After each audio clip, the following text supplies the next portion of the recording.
Morning time stories. పిసినారి కుటుంబం కోడళ్ళ ఆవేదన. దక్షిణాపల్లి అనే ఒక అందమైన గ్రామంలో శంకరయ్య, పార్వతమ్మ దంపతులుండేవారు. వాళ్లకు 3 కూతుళ్ళు, మైనా, సితార, ఆరావళి. ఆ ముగ్గురిని ఒకే ఇంటికి కోడళ్ళుగా పంపించాలని శంకరయ్య కలలు కనేవాడు.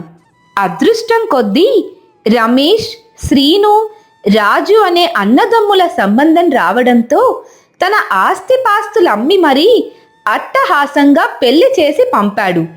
తమ కూతుళ్ళు 3 ఒకే చోట రాణుల్లా బతుకుతారని ఆ తండ్రి ఆశపడ్డాడు. కానీ ఆ ఇంట్లో అడుగు పెట్టిన రోజే ఆ 3 కూతుళ్లకు అసలు విషయం అర్థమైంది. అది ఒక నరకం లాంటి పిసినారి కొంప. ఆ పిసినారితనం ఎలా అర్థమైందంటే, ఒకరోజు ఉదయం మైనా వంటగదిలో టీ పెడుతుంటే అత్తగారు శకుంతలమ్మ పరుగున వచ్చింది. ఏయ్, ఆ పాలు అన్నీ టీలో పోసేస్తావా ఏంటి? 1/2 గ్లాసు పాలు పోసి 2 గ్లాసులు నీళ్లు కలపాలి. చిక్కటి టీ తాగితే బుద్ధులు మందగిస్తాయి. ఆ చక్కెర డబ్బా ఇటు ఇవ్వు. రోజుకి 2 చెంచాల కంటే ఎక్కువ వాడకూడదు. అది చూసి మైనా బిత్తరపోయింది. అటువైపు సితార స్నానానికి వెళ్తుంటే మామగారు రాఘవయ్య అడ్డుపడ్డాడు. అమ్మాయి సితారా, అంత నీళ్లు వృధా చేయకు. ఒక్క బకెట్ నీళ్లతో 2 స్నానం చేయొచ్చు. కరెంటు మోటార్ వస్తే బిల్లు ఎవరు కడతారు? మిగిలిన నీళ్లను చెట్లకు పోయాలి. ఇలా ప్రతి విషయంలోనూ, అంటే ఫ్యాన్ వేస్తే బిల్లు, కూరల్లో నూనె ఎక్కువైతే ఖర్చు అని వాళ్ళు చిత్రహింసలు పెట్టేవారు. భర్తలు కూడా తండ్రి బాటలోనే పొదుపు పేరుతో భార్యల నోరు నొక్కేసేవారు. ఒకరోజు శంకరయ్య, పార్వతమ్మ తమ కూతుళ్లను చూడాలని పలహారాలు, పళ్ళు పట్టుకొని ఆ ఇంటికి వచ్చారు. ఎండలో నడిచి వచ్చిన ఆ ముసలి ప్రాణాలు దాహంతో అలమటిస్తున్నాయి. బావగారు ఎలా ఉన్నారు? పిల్లలు 3 సంతోషంగా ఉన్నారు కదా? రాఘవయ్య కనీసం మర్యాద కూడా పలకరించకుండా వాళ్ళ చేతిలో ఉన్న సంచులను చూశాడు. ఏంటి శంకరయ్య, ఈ పళ్ళు స్వీట్లు ఎందుకు? ఇవన్నీ తింటే రోగాలు వస్తాయి. అయినా ఇన్ని తెచ్చి డబ్బులు వృధా చేశారు. తమ అమ్మా నాన్నలకి కనీసం మజ్జిగ ఇవ్వాలని మైనా లోపలికి వెళ్ళింది. కానీ శకుంతలమ్మ అడ్డుకుంది. ఇప్పుడు మజ్జిగ ఎందుకు మైనా? అప్పుడే కదా నీళ్లు తాగారు. పంచదార వేసి నిమ్మరసం ఇస్తే మళ్ళీ ఖర్చు. వట్టి నీళ్ళే ఇచ్చి పంపించు. కూతుళ్ళు 3 అమ్మా నాన్నల ముందు తలదించుకుని నిలబడ్డారు. ఆకలితో ఉన్న అమ్మా నాన్నలకి కనీసం ఒక్క ముద్ద అన్నం పెట్టాలన్నా భయం. శకుంతలమ్మ విసుగ్గా వంటింట్లోకి వెళ్ళి రాత్రి మిగిలిపోయిన 2 చపాతీలు, కొంచెం పచ్చడి తెచ్చి వాళ్ళ ముందు పెట్టింది. ఇదిగోండి, ఇక్కడ ఏదీ వృధా చెయ్యము మేము. ఇది తిని సరిపెట్టుకోండి. పగలు అన్నం వడ్డలేదు, వడ్డితే మళ్ళీ రాత్రికి మిగిలిపోతుందని.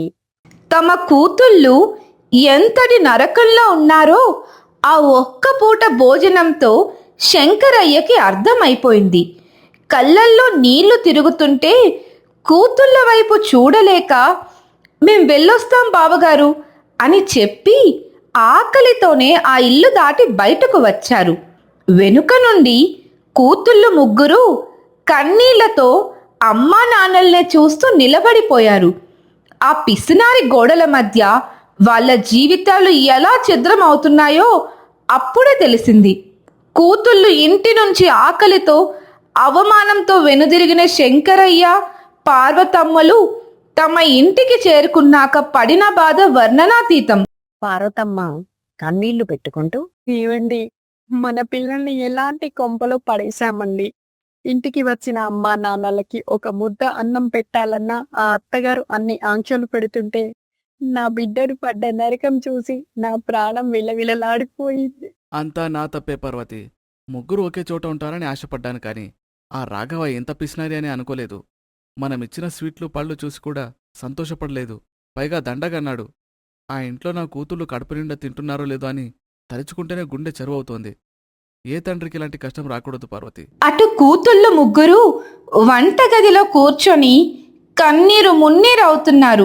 చూశారా సీతారా, ఆరవలి, నాన్న మన కోసం పళ్ళు పలహారాలు తెస్తే కనీసం వాళ్ళకి ఒక్క ముక్క పెట్టనివ్వలేదు ఆ శకుంతలమ్మ. మన ఇంటి దగ్గర ఎంత రాజాలా బ్రతికాము. అమ్మ మనకి ఏం తక్కువ చేయలేదు. కానీ ఇక్కడ దేవుడా, ఒక్క టీ పొడి వాడాలన్నా 1000 సార్లు లెక్క చెప్పాలి. అవునక్క, నాన్న ఎండలో నడిచి వస్తే కనీసం మజ్జిగ కూడా ఇవ్వనివ్వలేదు. నాన్న కళ్ళు చూసారా ఎంతలా తలదించుకున్నారో. వీళ్ళ పిసినారితనం చూస్తుంటే నాకు అసహ్యం వేస్తుంది. మన భర్తలు కూడా వాళ్ళ మాటకే తలూపుతారు కానీ మన బాధను అస్సలు అర్థం చేసుకోరు. మన జీవితాలు ఈ పిసినారి కొంపులో ఇలా మాడిపోవలసిందేనా? నాన్నకు ఏమీ చెప్పుకోలేకపోయాము, అలాగని ఇక్కడ ఉండలేకపోతున్నాము. వీళ్ళు మనుషులా లేక రాక్షసులా అని అనుకుంటూ ఆ రోజు గడిచిపోతుంది. మరుసటి రోజు శకుంతలమ్మ ముగ్గురు కోడళ్ళని తీసుకుని సంతకు వెళ్ళింది. అక్కడ మంచి కూరగాయలు వదిలేసి ఒక మూలన పడేసిన పుచ్చిపోయిన కుళ్ళిపోయిన కూరగాయల దగ్గరకు వెళ్ళింది. శకుంతలమ్మ వ్యాపారితో, ఏవయ్యా, ఈ పుచ్చిపోయిన వంకాయలు, ఈ వణికిపోయిన బెండకాయలు అన్నీ కలిపి ఒక 10 రూపాయలకి ఇస్తావా? లేదంటే పారేసేవే కదా. సితార ఆశ్చర్యపోతూ, అత్తయ్య, అవేంటి అలా పుచ్చిపోయినవి కొంటున్నారు? వాటితో మనమేం చేసుకుంటాం? అంతా పాడైపోయి ఉన్నాయి కదా. శకుంతలమ్మ కోడలి వైపు గుర్రుగా చూస్తూ, నీకేం తెలియదు సితారా, పుచ్చిపోయిన భాగం కాస్త కోసేస్తే లోపల కాయ అంతా ఫ్రెష్గానే ఉంటుంది. తక్కువ ధరకే వస్తున్నాయి కదా అని చూడాలి కాని అలా వంకలు పెడితే సంసారం ఎలా సాగుతుంది? నేను గత 30 ఏళ్ల నుంచి ఇదే చేస్తున్నాను. నా వల్లనే ఈ ఇల్లు ఇంతలా నిలబడింది. మీరు కూడా ఇవి నేర్చుకోవాలి. అందుకే మిమ్మల్ని ఇక్కడికి తెచ్చాను. ఆ మాటలకు మైనా, సితార, ఆరావళి ముగ్గురు ఒకరి ముఖం ఒకరు చూసుకొని నోరెల్లబెట్టారు. అత్తయ్య పొదుపు ఏకంగా కుళ్ళిపోయిన కూరగాయల దాకా వెళ్ళిందా అని ఆశ్చర్యంతో కుంగిపోయారు. సంత నుండి తెచ్చిన ఆ పాడైపోయిన కూరగాయలను ముందర వేసి శకుంతలమ్మ కోడళ్లకు హుకుం జారీ చేసింది. ఇదిగో మైనా, ఈ వంకాయల్లో పుచ్చు ఉన్న చోట జాగ్రత్తగా తీసేసే కూర చెయ్యి. ఆ బెండకాయలు కొంచెం ముదిరినా పర్వాలేదు, సన్నగా తరిగితే ఉడికిపోతాయి. ఏది పారేయకూడదు, గుర్తుంచుకోండి. వంటగదిలో ముగ్గురు కోడళ్ళు ఆ కూరగాయలను చూసి అసహించుకుంటూ మాట్లాడుకుంటున్నారు. అక్క, ఇది మరీ ఘోరం. ఈ వంకాయ సగటు కంటే ఎక్కువ పుచ్చే ఉంది. ఇది తింటే మన ఆరోగ్యం ఏమవ్వాలి? చుట్టూ ఉన్నవాళ్ళు పారేసేవి మనం వండుకొని తినాలా? తప్పదు ఆరావలి, అత్తగారు అక్కడే నిలబడి చూస్తున్నారు. మనం ఎదురు తిరిగితే మళ్ళీ మామయ్య గారు, మన భర్తలు వచ్చి క్లాసులు తీసుకుంటారు. ప్రస్తుతానికి వండేద్దాం. ఆ రాత్రి భోజనాల దగ్గర రచ్చ మొదలైంది. ఆ పుచ్చిపోయిన వంకాయల కూర రుచి చూసిన రమేష్, శ్రీను, రాజులకు కూడా అది నచ్చలేదు. కానీ తండ్రికి భయపడి మౌనంగా తింటున్నారు. మరుసటి రోజు ఉదయం శకుంతలమ్మ మరో వింత పని మొదలుపెట్టింది. ఇంట్లో వాడిన టీ పొడిని పారేయకుండా ఎండబెట్టి మళ్ళీ వాడాలని కోడళ్లకు చెప్పింది. మైనా, ఆ టీ వడకట్టాక ఆ పొడిని పారేయకు. ఎండలో పెడితే సాయంత్రం మళ్ళీ వాడుకోవచ్చు. ఒకసారి వాడితే అందులో సారం పోదు. ఇలాంటి చిన్న చిన్న విషయాల్లో పొదుపు దాగి ఉంటుంది. ఈ మాట విన్న ఆరావళికి ఓపిక నశించింది. అత్తయ్య గారు, తాగే టీలో కూడా ఇంత పిసినారితనమా? రేపు పొద్దున్న మేం వండిన అన్నం మిగిలిపోతే అది కూడా ఎండబెట్టి వడియాలు పెడతారా ఏంటి? మనుషులం తింటున్నామా లేక జంతువులమా? కోపంగా, నోరు ఉయ్. సంసారం అంటే తెలియని పిల్లవు. మీ నాన్న ఇంటి దగ్గర మహారాణిలా బ్రతికి ఉండవచ్చు, కానీ ఇది నా ఇల్లు. ఇక్కడ నా నిబంధనలే నడవాలి. ఇలా గొడవలు జరుగుతుండగా శకుంతలమ్మ తల్లి ఊరి నుండి వస్తుంది. ఆవిడ శకుంతలమ్మ కంటే పెద్ద పిసినారి అని అందరూ అనుకుంటారు. కానీ ఆవిడ రాకతో కోడళ్లకు ఒక కొత్త ఉపాయం తడుతుంది. చూశావా అమ్మా, కోడలు వచ్చినా నేను ఒక్క రూపాయి కూడా అనవసరంగా ఖర్చు చేయనివ్వడం లేదు. పుచ్చిపోయిన కూరగాయలతోనే వంటలు చేయిస్తున్నాను. చిరానా, శకుంతల, పుచ్చిపోయినవి తింటే రేపు రోగాలు వస్తాయి. అప్పుడు డాక్టర్లకు ఇచ్చే ఫీజులు, మందుల ఖర్చుల కంటే ఈ కూరగాయల ధర ఎక్కువ. పొదుపు అంటే అవసరమైన చోట ఖర్చు చేయడం, అనవసరమైన చోట ఆపడం. అంతేకాని ఇలా ప్రాణాల మీదకు తెచ్చుకోవడం కాదు. అప్పుడు ఆ అమ్మమ్మ అన్న మాటలు అందర్నీ ఆశ్చర్యపరుస్తాయి. అమ్మమ్మ మాటలతో కోడళ్లకు ఒక ధైర్యం వస్తుంది. ఆ రాత్రి ముగ్గురు కోడళ్ళు కలిసి ఒక నిర్ణయం తీసుకుంటారు. వీళ్ళ పిసినారితనం వల్ల వచ్చే నష్టాలను ప్రాక్టికల్గా చూపించాలని ఫిక్స్ అవుతారు. సురేష్ గారు ఆ అమ్మమ్మ మాటలు తర్వాత కోడళ్ళు వేసిన ప్లాన్, ఆ ఇంట్లో జరిగిన అసలైన డ్రామా ఇప్పుడు చూద్దాం. శకుంతలమ్మ తల్లి చెప్పిన మాటలతో కోడళ్ళకి ఒక ఐడియా వచ్చింది. అత్తయ్యకి పొదుపు అంటే ఇష్టం కదా, ఆ పొదుపునే మనం ఆయుధంగా వాడుదామని ముగ్గురు నిర్ణయించుకున్నారు. మరుసటి రోజు ఉదయం మామగారు రాఘవయ్య భోజనానికి కూర్చున్నారు. అమ్మా మైనా, వడ్డించు. ఈరోజు కూర ఏంటి?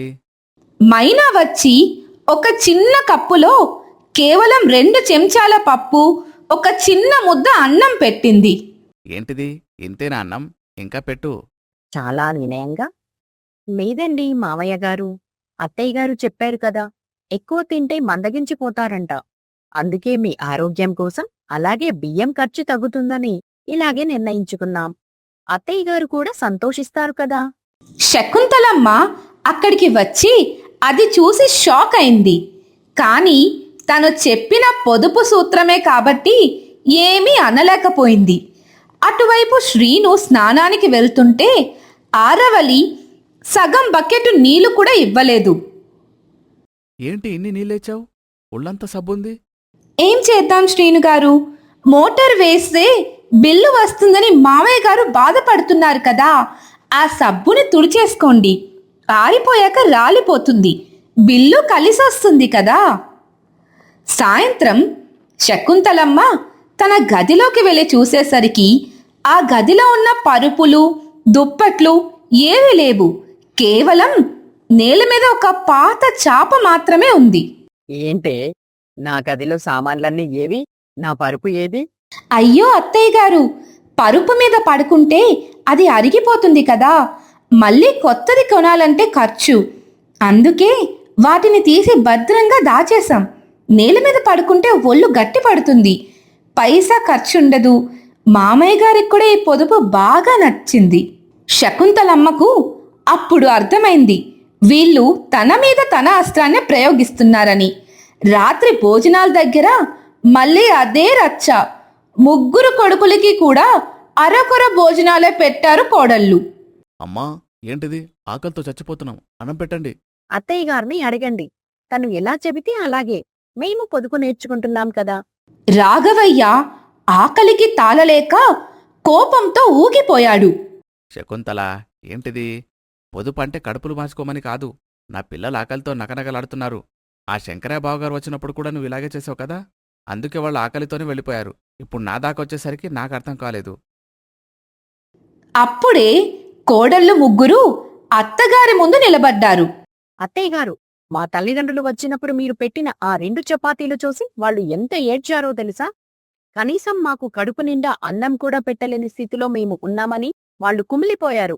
మీరు తెచ్చే ఆ పుచ్చుపైన కూరగాయలు తిని మేము రోగాల పాలు కావాలా? ఇలాంటి బ్రతుకు బతకడం కంటే మా పుట్టింట్లో కూలి పని చేసుకుని హాయిగా బతకడం మేలు. శకుంతలమ్మకు కళ్ళల్లో నీళ్లు తిరిగాయి. తన తల్లి చెప్పిన మాటలు, కోడళ్ళ ఆవేదన తనకి అర్థమైంది. నన్ను క్షమించండి అమ్మాయిలు. పొదుపు అంటే డబ్బులు కూడబెట్టడం అనుకున్నాను, కానీ మనుషుల్ని ఆరోగ్యాన్ని పోగొట్టుకోవడం అని తెలియదు. ఇక మీదట ఈ ఇంట్లో ఇలాంటి పిసినారతనం ఉండదు.